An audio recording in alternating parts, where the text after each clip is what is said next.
combien de sacrifices humains, combien de messes noires. Parce que ça, c'est ce qui est vu de jour, mais ce qui s'est passé la nuit. Et même dans la désignation du successeur de ce pape abominable, il y aura des cérémonies ésotériques où il y aura des breuvages avec le sang humain, il y aura la chair humaine qu'on va manger. Je ne raconte pas les histoires, c'est vérifié, c'est vrai. Donc, avant de continuer, mes frères et sœurs, j'aimerais vous partager l'héritage spirituel de cet homme.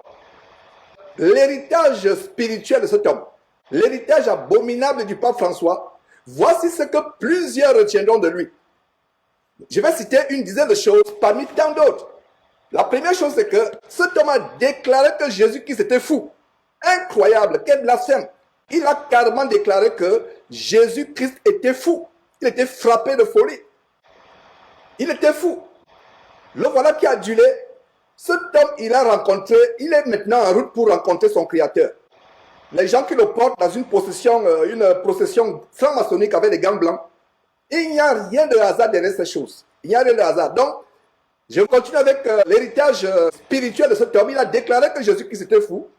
En deuxième position, il a déclaré que la crucifixion de Jésus-Christ était un échec. Incroyable.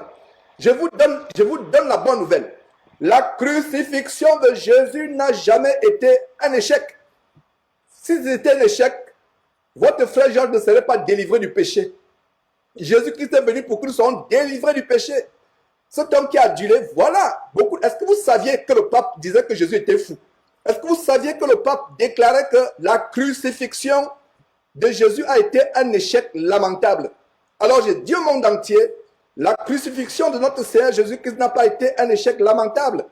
Ça n'a pas été un échec lamentable. Donc je poursuis avec quelque chose, des choses abominables que cet homme a déclarées. En troisième position, il adorait Lucifer lors des séances de béatification. Allez faire les recherches pour savoir ce que c'est la béatification. Et laissez-moi vous dire, mes frères et sœurs, que au-delà de ce que vous voyez, il y a de véritables messes noires. Donc ces gens adorent Lucifer. Il y a 10 ans, lors d'une émission de Jésus-Christ TV, j'avais monté un audio.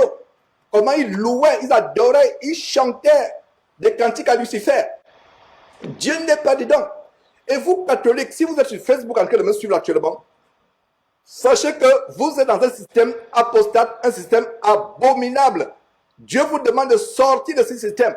Et même la musique qui passe avec ces vidéos, j'ai arrêté cette musique expressément pour ne pas blasphémer, parce que même cette musique